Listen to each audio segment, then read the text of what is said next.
There's a moment in this passage that is easy for people to skip right past. The disciples are angry, not mildly annoyed. Matthew says they're indignant.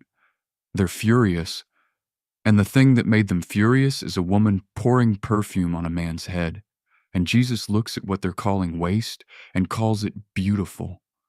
So the question isn't just what she did. The question is why Jesus defends it with a promise that sounds almost too big. That wherever the gospel is preached, in the whole world, this moment will be told in memory of her.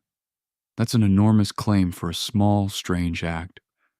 And most of us have read past it without asking why. What did she know that they didn't? Here's the text, Matthew 26, starting at verse 6. Now when Jesus was at Bethany in the house of Simon the leper, a woman came up to him with an alabaster flask of very expensive ointment, and she poured it on his head as he reclined at table. And when the disciples saw it, they were indignant, saying, "Why this waste? For this could have been sold for a large sum and given to the poor." But Jesus, aware of this, said to them, "Why do you trouble the woman? For she has done a beautiful thing to me. For you always have the poor with you, but you will not always have me. In pouring this ointment on my body, she has done it to prepare me for burial. Truly, I say to you, wherever this gospel is proclaimed in the whole world, what she has done will also be told in memory of her." Let me point out a few things. First, Matthew doesn't give her a name. This is different from John's version, where she's identified as Mary of Bethany. Matthew keeps her anonymous. And that's actually doing something. It makes her representative. She's not an individual curiosity. She's a pattern. Second, the word translated beautiful in verse 10. The Greek is Kalon. That word gets translated as good in a lot of places, but it carries aesthetic weight. It means beautiful, noble, excellent. It's not just agathos, morally good. Jesus isn't saying she did the right thing. He's saying she did the beautiful thing. That's a different category entirely. Third, and catch this, Matthew says she poured it on his head. That's not incidental. You'll see why in a minute. The alabaster jar. In the first century, a flask of nard, which is what this likely was, the same perfume mentioned in John's parallel account, could cost a year's wages for a laborer. Matthew's Greek says polhu, a large sum, which is a deliberate understatement. This was everything. This wasn't a generous gift. This was a reckless, irreversible act. Once you pour perfume out of an alabaster jar, it's gone. You can't recover it. The disciples' math isn't wrong. The money could have fed hundreds of people. Their logic is coherent. That's what makes Jesus' response so disorienting. Because Jesus doesn't dispute their math. He doesn't say, actually, it wasn't worth that much. He doesn't minimize what was spent. He says, this is beautiful, and it's fitting, and it's for my burial, and the whole world is going to hear about it. Now here's the historical layer that makes everything land differently. In ancient Israel, there are two types of people who get anointed on the head: kings and prophets. Pouring oil on someone's head is a coronation act. It's a prophetic act. It's the thing Samuel did to David in 1 Samuel 16. He took the horn of oil and anointed him in the middle of his brothers, and the Spirit of the Lord rushed upon David from that day on. The disciples would have known this.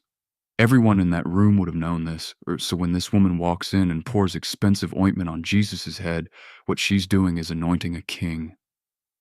Right on the eve of his arrest, right when the chief priests are meeting to figure out how to kill him quietly. She's doing what should have happened in a throne room, in a house in Bethany, at a dinner table, with a jar she's about to break open. And then Jesus reads it even further. He says, she's prepared my body for burial, which takes the coronation image and connects it to something darker. In Jewish burial practice, bodies were anointed with oil and spices. She's doing something that looks like a coronation, and Jesus says it's also a preparation for death. Those two things, enthronement and burial, are colliding in one act. And she didn't know she was doing both. Or maybe she did. Matthew doesn't tell us. That ambiguity is part of the point. The disciples missed it entirely. They were doing the math. She was doing something else, and this is the turn. The disciples' objection sounds righteous. They're talking about the poor. They're making a justice argument, and it's not a fake argument. Jesus himself cares deeply about the poor. He says so constantly. So why is he defending this? Because the disciples are reasoning from a category that doesn't account for the moment they're in. They're applying ordinary logic to an extraordinary hour. And this woman, unnamed, uninvited into this conversation, no voice given to her in the text, she's the only one in the room who is responding to what's actually happening. The disciples are calculating. She's perceiving, and Jesus calls that perception beautiful. Not just correct, beautiful. There's something in how she sees the moment that rises to the level of art, and he says it will be told wherever the gospel goes. Which means this act of recognition, this reckless and irreversible pour, is part of the gospel. It's not background color.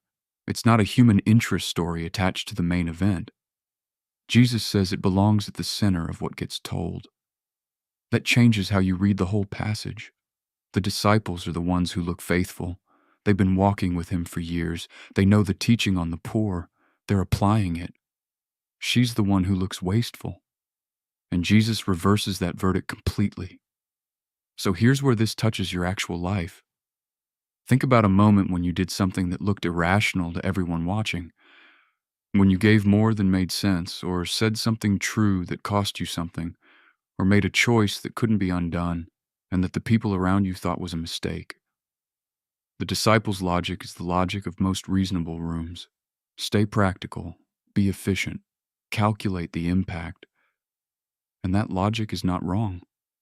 It's just not the only logic available.